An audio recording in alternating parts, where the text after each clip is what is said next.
ഭാവിയിലെ പുരോഹിതന്മാരായ വിദ്യാർത്ഥികൾക്ക് കൃഷിയുടെ അടിസ്ഥാന പാഠങ്ങൾ പ്രായോഗിക പരിചയത്തിലൂടെ സ്വന്തമാക്കാനും അവർ ശുശ്രൂഷയ്ക്കായി എത്തിക്കുന്ന ഇടങ്ങളിൽ കൃഷിയുടെയും പരിസ്ഥിതി സംരക്ഷണത്തിൻ്റെയും സന്ദേശം പ്രചരിപ്പിക്കാനും ഇതിലൂടെ പരിശീലനം ലഭിക്കുമെന്ന് കൃഷിക്ക് നേതൃത്വം നൽകുന്ന സെമിനാരി പ്രസിഡന്റ് ഡോക്ടർ കുര്യാക്കോസ് മാർ തെയോഫിലോസ് മെത്രാപ്പോലീത്ത അറിയിച്ചു. സെമിനാരി വിദ്യാഭ്യാസത്തിൽ പഠിക്കുന്ന പരിസ്ഥിതി ദൈവശാസ്ത്രത്തിൻ്റെയും പാരിസ്ഥിതിക പ്രശ്നങ്ങളുടെയും പ്രായോഗിക അനുഭവമായി ജൈവ നെൽകൃഷി മാറുമെന്നും മെത്രാപ്പോലീത്ത കൂട്ടിച്ചേർത്തു. ദൈവം മനുഷ്യനെ സൃഷ്ടിച്ച് തോട്ടം പരിപാലിക്കാനും അതിൽ നിന്ന് ഭക്ഷിക്കാനും നിയോഗിച്ചെങ്കിലും ഇന്ന് പരിപാലനമില്ലാതെ മനുഷ്യൻ പ്രകൃതിയെ ചൂഷണം ചെയ്യുകയാണ്.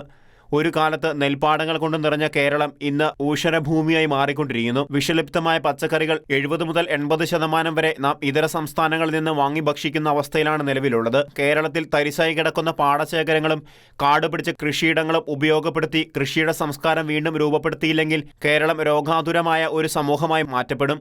സെമിനാരികളിലും വിദ്യാഭ്യാസ സ്ഥാപനങ്ങളിലും ഭാവി തലമുറയ്ക്ക് കൃഷിയെക്കുറിച്ചുള്ള അവബോധം സൃഷ്ടിക്കാനും പ്രചോദനം നൽകാനും ഈ സംരംഭം വഴിയൊരുക്കുമെന്ന് പ്രത്യാശിക്കുന്നതായി മെത്രാപ്പോലീത്ത പറഞ്ഞു.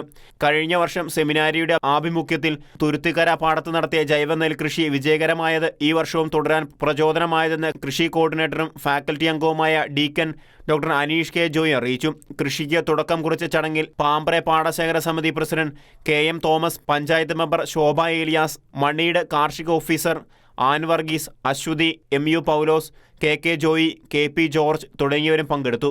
ഷിക്കന ന്യൂസ്, കൊച്ചി.